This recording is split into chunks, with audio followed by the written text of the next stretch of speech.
l'UE investit 42,3 milliards d'euros dans les infrastructures. Qui va dépenser cet argent ? Dans le cadre du prochain budget à long terme de l'UE pour 2021-2027, la Commission européenne propose de renouveler le mécanisme pour l'interconnexion en Europe, avec 42,3 milliards d'euros, pour soutenir les investissements dans les réseaux européens d'infrastructures.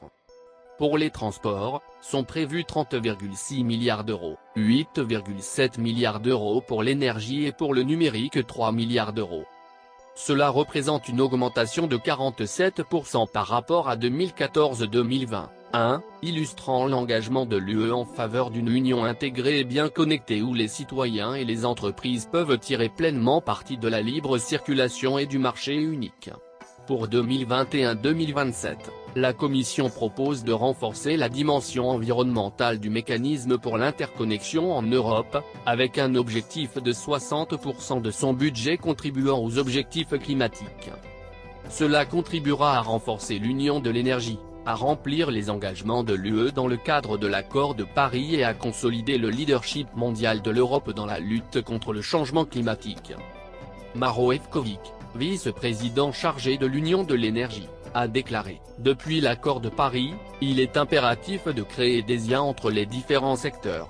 En outre, l'augmentation de son budget et son éventuel mélange avec d'autres instruments aideront l'Europe à garder une longueur d'avance sur les projets innovants tels que les réseaux intelligents et le stockage de l'énergie. Miguel Arias-Caènnes, commissaire chargé de l'action pour le climat et de l'énergie, a déclaré « Cette proposition permettra de construire l'infrastructure nécessaire pour la transition énergétique propre et aidera à atteindre nos objectifs climatiques et énergétiques ambitieux pour 2030. Le nouveau programme nous aidera également à la synchronisation des pays baltes avec le réseau électrique européen, essentiel pour une véritable union de l'énergie. » Madame Violeta Bulc, membre de la commission chargée des transports, a déclaré « Les transports sont un domaine dans lequel l'UE apporte des avantages concrets à ses citoyens et nous proposons aujourd'hui un budget sans précédent pour améliorer la mobilité sur notre continent. Réseau propre et connecté dans le monde, il ne mérite rien de moins. » La proposition de la Commission vise à mieux intégrer les secteurs du transport, de l'énergie et du numérique, afin d'accélérer la décarbonisation et la numérisation de l'économie de l'UE. Les solutions de mobilité propre, telles que la mobilité électrique, nécessitent par exemple une intégration étroite entre les secteurs du transport et de l'énergie. D'autres exemples incluent la mobilité autonome, le stockage d'énergie et les réseaux intelligents. Transport, mobilité sûre, propre et connectée. Le mécanisme pour l'interconnexion en Europe soutiendra une mobilité intelligente, durable, inclusive, sûre et sécurisée, conformément aux propositions L'Europe en mouvement et à la politique de l'UE en matière d'infrastructures de transport.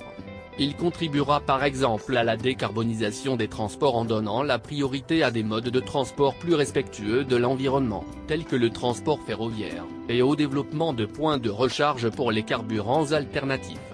Un accent plus fort sur la modernisation du réseau est également proposé, notamment pour le rendre plus sûr et plus sûr. En tant qu'expression concrète de la solidarité européenne, une partie du budget, 11,3 milliards d'euros, sera réservée aux États membres éligibles au fonds de cohésion.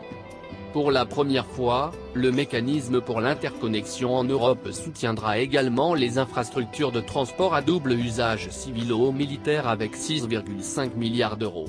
L'objectif est d'adapter le réseau de transport européen aux exigences militaires et d'améliorer la mobilité militaire dans l'UE. Cela apportera une contribution importante à une union de la défense à part entière d'ici 2025, qui est une priorité politique de cette commission.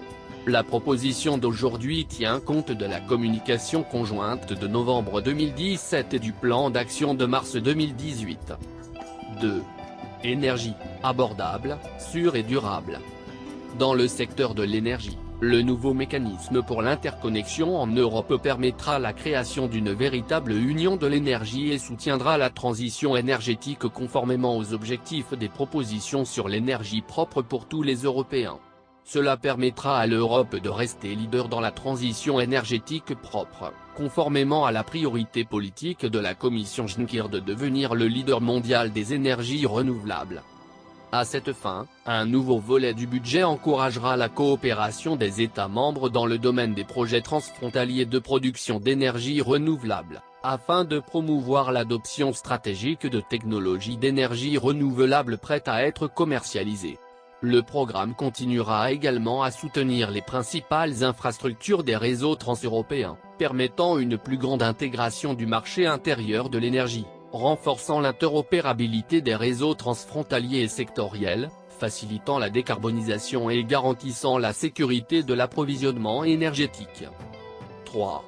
Numérique, réseau haut débit à haute capacité. Le mécanisme pour l'interconnexion en Europe soutiendra l'infrastructure numérique de pointe, qui jette les bases d'un marché unique numérique opérationnel. La numérisation de l'industrie européenne et la modernisation de secteurs tels que les transports, l'énergie, les soins de santé et l'administration publique dépendent de l'accès universel à des réseaux fiables, abordables, de qualité, à haute et très haute capacité. Avec une demande toujours croissante de réseaux et d'infrastructures de grande capacité dans les communications électroniques, le nouveau mécanisme pour l'interconnexion en Europe accordera plus d'importance à l'infrastructure de connectivité numérique. Un accord rapide sur le budget global à long terme de l'UE et ses propositions sectorielles est essentiel pour garantir que les fonds de l'UE commencent à produire des résultats sur le terrain dès que possible. Les projets d'infrastructures à grande échelle en cours seraient autrement fortement touchés par les retards. Dans le secteur des transports, cela affecterait des projets phares tels que les liaisons ferroviaires Rail Baltica, le tunnel du Brenner, Lyon-Turin, Évora-Mérida, et Cetera. Rail Baltica devrait par exemple être en mesure de lancer les grands projets de construction en 2021. Est crucial pour l'achèvement d'un projet qui aidera à connecter 5 millions de personnes dans la Baltique. Un accord sur le prochain budget à long terme en 2019 permettrait une transition sans heurts entre le budget actuel à long terme, 2014-2020, et le nouveau budget et garantirait la prévisibilité et la continuité du financement dans l'intérêt de tous. Contexte. Les réseaux transeuropéens et la coopération transfrontalière sont cruciaux non seulement pour le fonctionnement du marché unique, mais ils sont également stratégiques pour mettre en œuvre l'union de l'énergie, le marché unique numérique et le développement de modes de transport durables. Cependant, sans intervention de l'UE, les opérateurs privés et les autorités nationales ne sont pas suffisamment incités à investir dans des projets d'infrastructures transfrontaliers. Le mécanisme pour l'interconnexion en Europe vise à remédier à cette situation grâce au cofinancement de l'UE. Le financement est alloué sur la base d'appels à propositions compétitifs gérés par la Commission européenne et l'Agence exécutive pour l'innovation et les réseaux, INA. Avec le programme InvestE, il contribue également à combler le déficit d'investissement en Europe et à créer des emplois et une croissance économique.